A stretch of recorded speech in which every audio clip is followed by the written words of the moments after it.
नमस्कार। एक बार फिर से उपस्थित हूँ आप लोगों की सेवा में। मैं रोहित, मेरे health channel God gift treatment की पीएच सीरीज मिशन हेल्थ पर।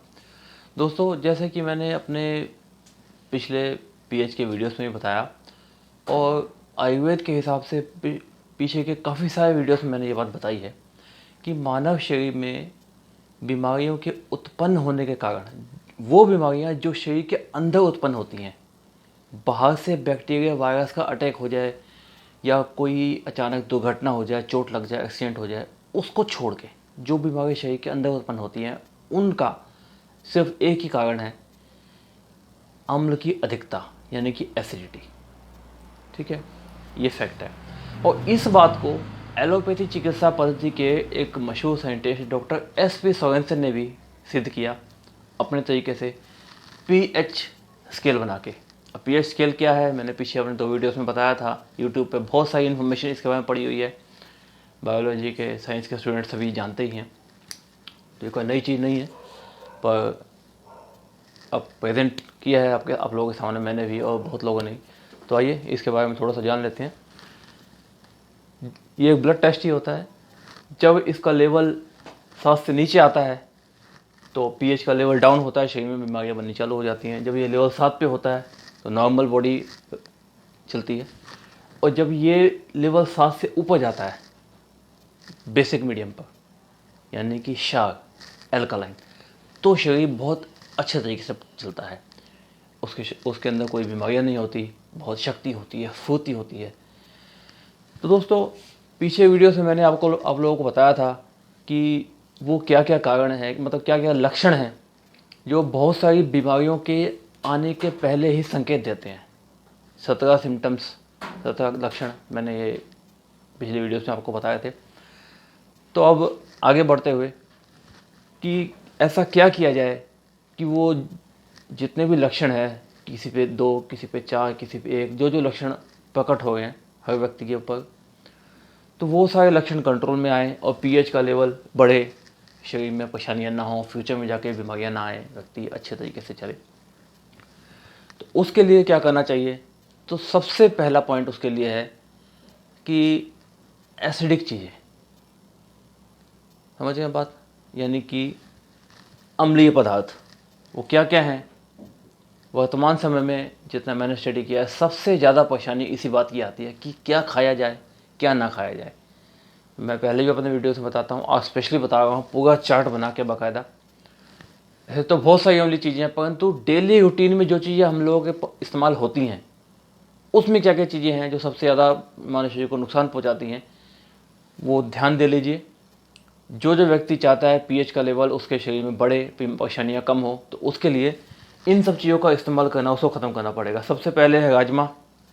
ये देखिए, छोले, सफ़ेद या काले कोई भी हों, गोभी, भिंडी, बैंगन, उड़द की दाल, अरबी, चावल, नॉनवेज, जंक फूड और फास्ट फूड, इन सभी चीज़ों को इस्तेमाल करना पूरी तरीके से बंद करना पड़ेगा, क्योंकि ये अम्लीय चीज़ें हैं। अब कहीं पर भी चेक कर लीजिए। सबसे पहला तो यही है कि अम्लीय पदार्थ शरीर के अंदर जाना रोका जाए पहले। ठीक है, ये कर लिया। चलिए अब आगे बढ़ते हैं। अब लोग कहते हैं कि इतनी सारी चीज़ें खाने को आप मना कर रहे हो। मेरे पास बहुत सारे पेशेंट आते हैं, मिलते हैं, तो कहते हैं खाएं क्या। अब देखिए, समस्या है, समस्या के लिए ज़बान पे कंट्रोल लगाना पड़ेगा। नहीं तो अगर आप इन सब चीज़ों को खाना छोड़ेंगे नहीं, तो लिख लीजिए ये बात किसी भी किताब में, आज की डेट डाल लीजिए। अगर समस्या का समाधान हो जाए तो कह देना आपके वचन झूठे हैं। फैक्ट है, तजुर्बे के साथ ये बात कर रहा हूँ, ऐसे नहीं। इन सब चीज़ों को छोड़ा अब क्या खाया जाए? खाने के लिए बहुत सारी चीज़ें हैं, अनगिनत, परंतु मैं उन साधारण चीज़ों की बात कर रहा हूँ जो कि आसानी से उपलब्ध हो जाती हैं कहीं पर भी। घिया, टिंडा, तोरी, परवल, करेला, शलगम, पेठा, मूंग की दाल, अरहर की दाल, खिचड़ी, दलिया, ओट्स, ये सब चीज़ें बिल्कुल आसानी से हर जगह अवेलेबल हो जाती हैं और प्योर एल्कलाइन चीज़ें हैं, सुपाच्य हैं, बहुत जल्दी शरीर के अंदर डाइजेस्ट हो जाती हैं। बट एक दो चीज़ों का इसमें ध्यान रखना जरूरी है। दलिया और ओट्स दूध वाले नहीं खाने, हमेशा नमकीन खाने हैं, चाहे दाल के साथ बनाइए, चाहे ऐसे जैसे आपकी इच्छा हो, परंतु नमकीन बनाइएगा। हल्का मसाला डाल सकते हैं, ठीक है, मीठा नहीं। अब मीठा दूध के साथ क्यों नहीं, इसके बारे में मैं आगे वीडियोस बनाऊंगा, उसमें आपको क्लियर करके बताऊंगा। तो ये तो हो गया दोस्तों, सबसे पहले अम्लीय पदार्थों का शरीर के अंदर जाना रोका। फिर ये अल्कलाइन चीज़ें हैं, ये शरीर के अंदर जाना स्टार्ट कर दिया।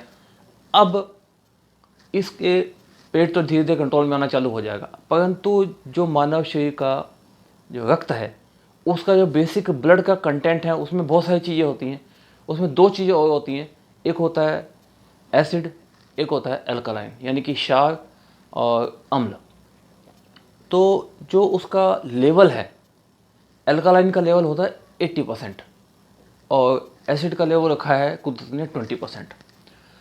परंतु इन सब चीज़ों का ज़्यादा इस्तेमाल, जीवन शैली खराब, जिसकी वजह से शरीर में एसिड का लेवल बढ़ जाता है और वो सारे सिम्टम्स आना चालू होते हैं। पहले सिम्टम्स आते हैं, उसके बाद बीमारियाँ बननी चालू होती हैं। अब सिम्टम्स आ गए हैं, इसका मतलब एसिड का लेवल ब्लड के अंदर बढ़ चुका है। अब उसको निकालने के लिए क्या करना है? उसको निकालने के लिए मैंने तजुर्बा किया है। दो चीज़ें हैं, बहुत आसान, दो नहीं 3 चीज़ें हैं, घर पे मिल जाती हैं, कोई बड़ा खर्च नहीं है, बट थोड़ी सी मेहनत और रेगुलरिटी।